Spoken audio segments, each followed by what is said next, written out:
হারামের সূচনাটাও হারাম। কোন বেগানা নারীর দিকে তাকিয়ে থাকা হারাম হওয়ার কথা ছিল না, কিন্তু যেহেতু এই তাকানোটা এক সময় জিনার দিকে নিতে পারে, তাই এই তাকানোটা কেউ হারাম করেছে কে? আন-নাযার, এই দৃষ্টিটা বড় ভয়ঙ্কর। আল্লাহর হাবিব সাল্লাল্লাহু আলাইহি ওয়াসাল্লাম বলেছেন, আন-নাযার সাহামুন মাসমুমুন মিন সিহামি ইবলিস। এই দৃষ্টি, লাগামহীন দৃষ্টি, শয়তানের বিষ মাখানো তীরবানের মধ্যে থেকে একটা ভয়ঙ্কর তীর। এই তীর দিয়ে শয়তান যুবকদেরকে কাবু করে ফেলে। ডাইরেক্টলি শারীরিক সম্পর্কের দিকে কেউ যায় না, প্রথমে বদনজর। প্রথমে কি কথা কয় না, গলার সাউন্ড এখন কমে আসছে, এখন বিপরীতে ঘা পড়তেছে, তো এখন আর সাউন্ড নাই। প্রথমে শুরু হয় কি দিয়ে?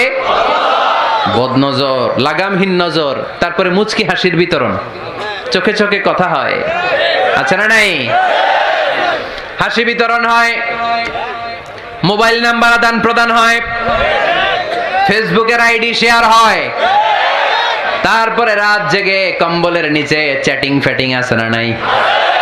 তারপরে চলে আসে 14ই ফেব্রুয়ারি, বিশ্ব বেহায়া দিবস, ঠিক কিনা? দেখছেন ধাপগুলো, দেখছেন স্টেপ বাই স্টেপ হারামের দিকে যায়। এরপর অবৈধ দৈহিক সম্পর্কের দিকে যায়। আল্লাহ এই গজব থেকে তুমি আমার ছেলেদেরকে বাঁচাও, আমার দেশের মেয়েদেরকে বাঁচাও, চিল্লায় পড়ে না আমিন। তাহলে শুরু হয়েছিল কি দিয়ে? কি নজর? কি নজর? বদনজর। এটা দিয়ে শুরু, জিনা দিয়ে শেষ। এজন্য ইসলাম বলে মুকদ্দমাতুল হারামে হারাম, মা ইউআদ্দি ইলাল হারাম ফাহুয়া হারাম। যেটা হারামের দিকে তোমাকে ধীরে ধীরে গ্রাজুয়ালি পৌঁছে দিবে, ওটাকেও হারাম ঘোষণা করেছে কে?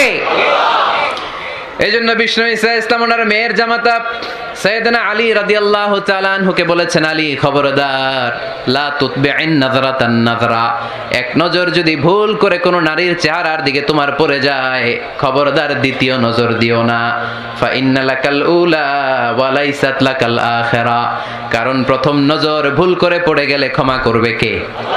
কিন্তু তার সৌন্দর্য উপভোগের জন্য বারবার তার দেহের দিকে তাকালে, বারবার তার চেহারার দিকে তাকালে আমল নামাটা গুনাহ দিয়ে ভর্তি করে দিবে কে? আল্লাহ চেক এন্ড ব্যালেন্স করেছেন। পুরুষদেরকেও বলেছে চোখ নামাও, কুল্লিল মুমিনিনা ইয়াগুদ্দু মিন আবসারিহিম, lower your gaze, lower your eyesight. নারীকেও একই কথা বললেন, কুল্লিল মুমিনাতি ইয়াগুদ্দুনা মিন আবসারিহিন্না। ও নারীরা, তোমরাও চোখ নামাও, নজরকে ঠিক করো। এই বদনজর সব সর্বনাশের মূল। জোরে বলেন ঠিক কিনা? এখান থেকেই ধীরে ধীরে অবৈধ দৈহিক সম্পর্কের দিকে যায়। এজন্য এই বদনজরটারও হারাম ঘোষণা করেছে কে? আমাদের দেশে আরেকটা সিস্টেম আছে, হিলা বিয়ে, আছে না নাই? হিল্লা বিয়ে কালিয়াতে মনে হয় নাই না?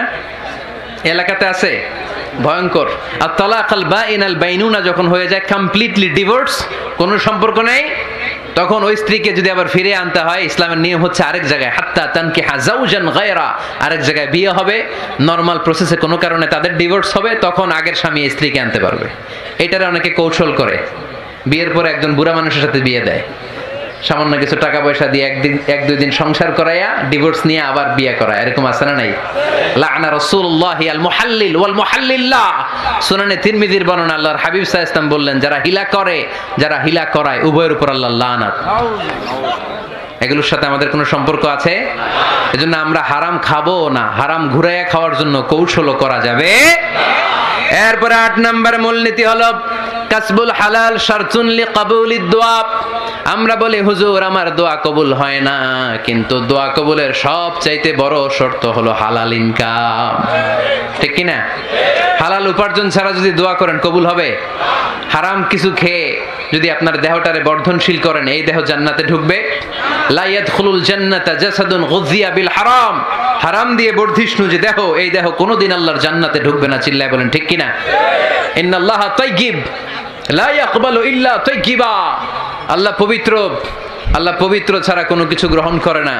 এক লোক কাবার চারদিকে কাঁদতে কাঁদতে বেহুশ, ইয়া রাব ইয়া রাব ইয়া রাব বলে বলে কাঁদতেছে। সাহাবারা দেখে বলল, সর্বনাশ, আজকের দিনের সব সওয়াব তো এই লোক নিয়ে যাবে, তার চেয়ে বেশি সওয়াব তো কেউই কামাই করতে পারলো না। আল্লাহর হাবিব সাল্লাল্লাহু আলাইহি ওয়াসাল্লাম বললেন, ওয়া মাতআমুহু হারাম, ও যা খায় ওটা হারাম খায়, ও ওয়া মালবাসুহু হারাম, ও যা পরে হারাম টাকা দিয়ে কেনা ড্রেস আপ, ওয়া গুযিয়া বিল হারাম, ওর দেহটা বড় হয়েছে, বর্ধিষ্ণু হয়েছে হারাম খেয়ে, ফা আন্না ইউস্তাজাবু লাহু, কেন আল্লাহ তার দোয়া কবুল করবে? কোশ্চিন কালো তার দোয়া আল্লাহর আরশে পৌঁছবে না। চিল্লায় বলেন ঠিক কি না?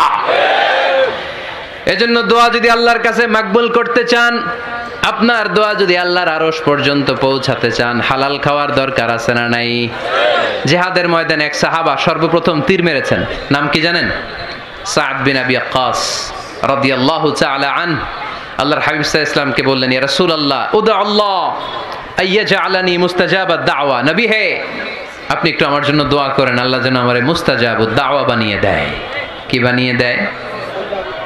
সবাই বলেন মুস্তাজাবুদ দাওয়া, মানে এমন লোক যে দোয়া করলেই কবুল।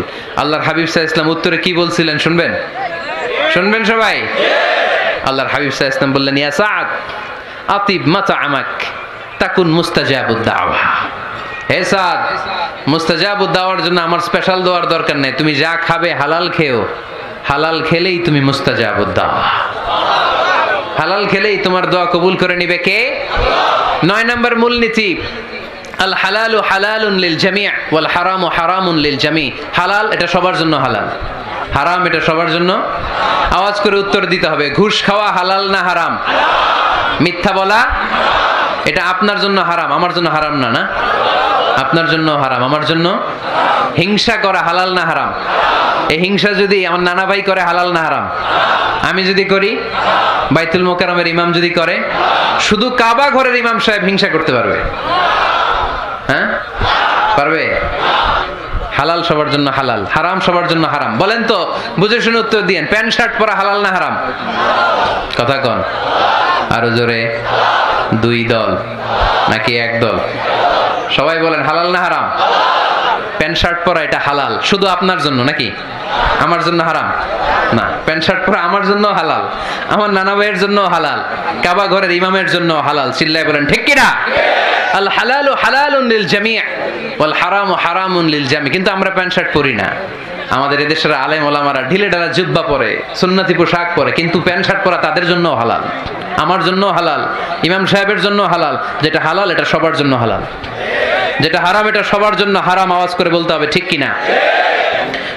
মদিনাতে বনু মাখজুমিয়া গোত্রের এক নারী চুরিতে ধরা পড়লো।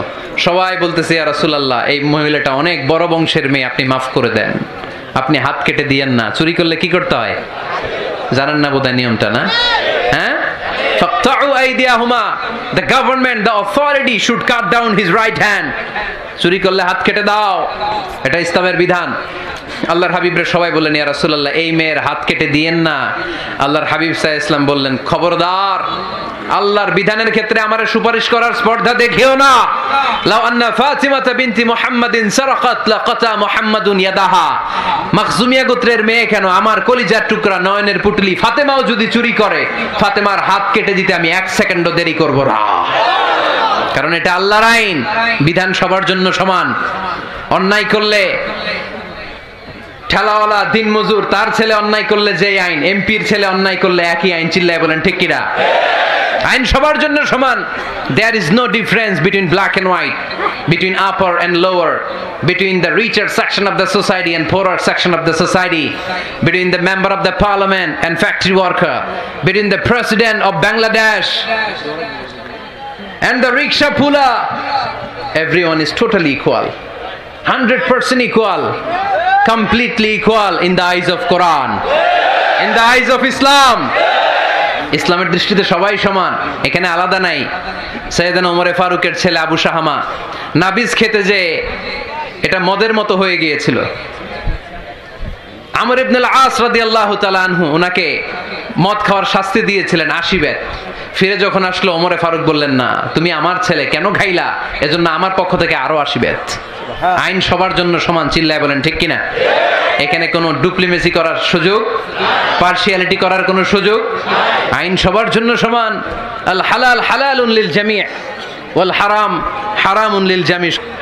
আল হালালু বাইয়িন ওয়াল হারামু বাইয়িন ওয়া বাইনাহুমা উমুরুন মুশতাবিহাত লা ইয়ালামুহুন্না কাসীরুম মিনান নাস। হালাল সুস্পষ্ট, হারাম সুস্পষ্ট। কোনটা হালাল আল্লাহ বলেছেন, কোনটা হারাম বলেছেন, আর কিছু কিছু ক্ষেত্রে আল্লাহ কিছু বলেন নাই। তার মানে আমরা মাফ পেয়ে গেছি ওগুলা। সুবহানাল্লাহ বলেন। রাহমাতান লাকুম গায়রা নিসিয়ান, যেগুলোর ব্যাপারে আল্লাহ চুপ থেকেছেন, আমাদের উপর রহমত দেখাইতে যে চুপ থেকেছেন। এগুলো নিয়ে খোসাখুশি করলে, গুতাগুতি করলে আমাদের উপরে ঝামেলা বাড়বে। চিল্লায় বলেন ঠিক কিনা? আল্লাহর হাবিব সাল্লাল্লাহু আলাইহি ওয়াসাল্লাম বলেছেন, ফা ইন্নামা আহলাকাল্লাযীনা মিন ক্বাবলিকুম কাসরাতু মাসাইলিহিম ওয়া ইখতিলাফুহুম আলা আমবিয়াইহিম।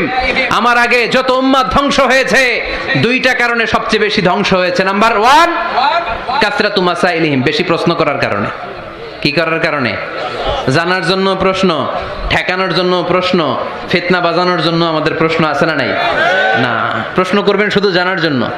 ধ্বংস হওয়ার 2 নাম্বার কারণ, ফাইন্নামা আহলাকাল্লাযীনা মিন ক্বাবলিকুম কাসরাতু মাসাইলিহিম ওয়া ইখতিলাফুহুম আলা আমবিয়াইহিম। নবীদের ব্যাপারে ইখতিলাফ করেছে তারা। আমাদের সমাজে ইখতিলাফ আছে না নাই? দলাদলি আছে না নাই? এই দলাদলি করা যাবে? দলাদলি করা যাবে? আমরা দলাদলি চাই না ঐক্য চাই? এই আপনাদের গলার আওয়াজ, আওয়াজ করে বলেন, দলাদলি চাই নাকি ঐক্য চাই? হালাল চাই নাকি হারাম চাই?